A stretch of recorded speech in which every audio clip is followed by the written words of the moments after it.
नमस्कार दोस्तों। परमात्मा ने मनुष्य को बनाया और उसने वस्तुओं को भी बनाया। ऐसा इसलिए क्योंकि मनुष्य को भोजन, वस्त्र आदि की आवश्यकता पड़ती है। इसलिए तमाम वस्तुएं मनुष्य के लिए पर्याप्त हैं। प्रकृति का प्रत्येक जीव प्रकृति से प्राप्त वस्तुओं का उपयोग करता है और वह संतुष्ट रहता है। मनुष्य भी अपनी आवश्यकतानुसार इस संसार से वस्तुएं प्राप्त करता है। जब प्रत्येक जीव के लिए प्रकृति में वस्तुएं उपलब्ध हैं, तो पशु पक्षी उन्हीं वस्तुओं से संतुष्ट रहते हैं और मनुष्य असंतुष्ट रहता है।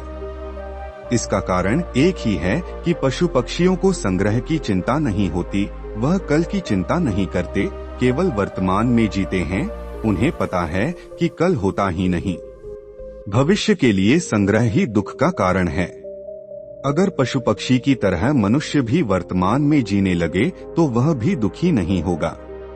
ऐसा इसलिए क्योंकि दुख कल की चिंता में है। कल के लिए जो संग्रह हो रहा है उसमें दुख है। वही दुख मन में असंतोष पैदा करता है, जिस कारण आज प्रत्येक व्यक्ति अपने सिर पर भविष्य की चिंता की गठरी लिए भागे जा रहा है। पक्षी अपने जीवन के एक एक क्षण को भोग लेता है और मनुष्य को पूरे जीवन में एक क्षण भी जीने का सौभाग्य नहीं मिलता। दोस्तों, आज की इस बौद्ध कहानी में आप ये जानेंगे कि मनुष्य को सुख, समृद्धि धन से नहीं मिल सकती है।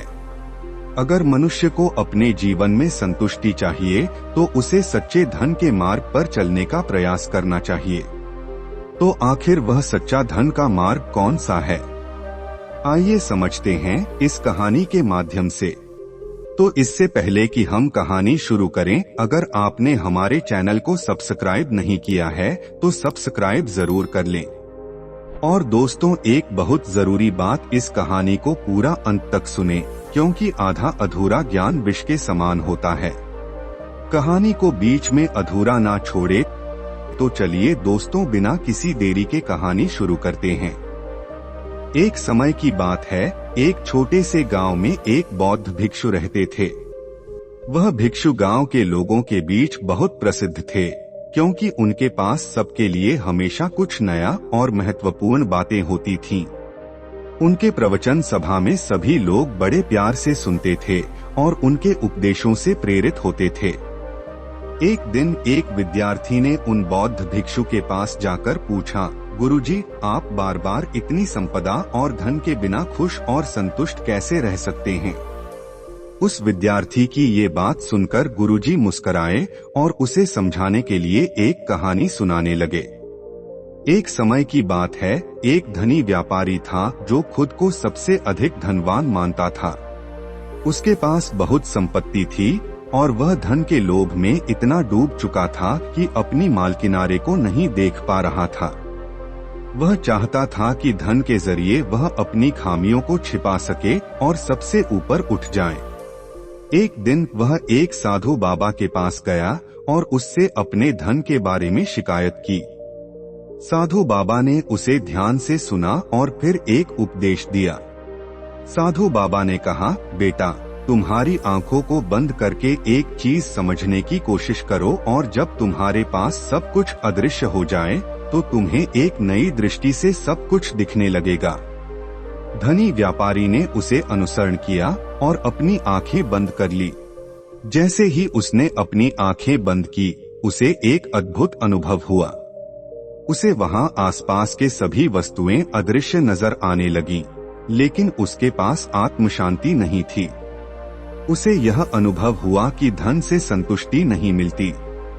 फिर साधु बाबा ने उसे विद्यानुसार बौद्ध धर्म के तत्व और मौनी ध्यान के महत्व के बारे में समझाया। धनी व्यापारी ने साधु बाबा के उपदेश को माना और ध्यान में लग गया। ध्यान करते करते उसे अपने अंतर का समझ आने लगा। वह देखने लगा कि आनंद और खुशियां धन में नहीं, बल्कि उसके भीतर की शांति और स्थिरता में है। ध्यान के माध्यम से उसे आत्म साक्षात्कार हुआ और उसे समझ में आया कि सच्चे धन का अर्थ आत्म शांति, समृद्धि और संतुष्टि होती है। धनी व्यापारी ने ध्यान और धर्म के मार्ग पर चलकर अपने जीवन को पुनः जीना शुरू किया। उसने अपनी संपत्ति का उपयोग समाज के लाभ के लिए करने लगा और गरीबों के साथ मिलकर उन्हें सहायता प्रदान करने लगा। उसका मन और आत्मा अब संतुष्ट थे और वह सच्चे धन के आनंद का अनुभव कर रहा था।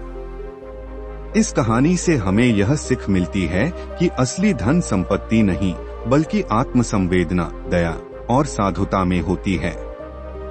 हमें अपने अंतरंग को जानना और समझना चाहिए और सच्चे धन के मार्ग पर चलने का प्रयास करना चाहिए। इससे हम अपने जीवन में शांति, संतुष्टि और समृद्धि प्राप्त कर सकते हैं। धर्म और आत्मिक साधना के माध्यम से हम सच्चे धन के साथ एक खुशहाल और पूर्ण जीवन जी सकते हैं। यही हमारे जीवन का सही उद्देश्य होना चाहिए।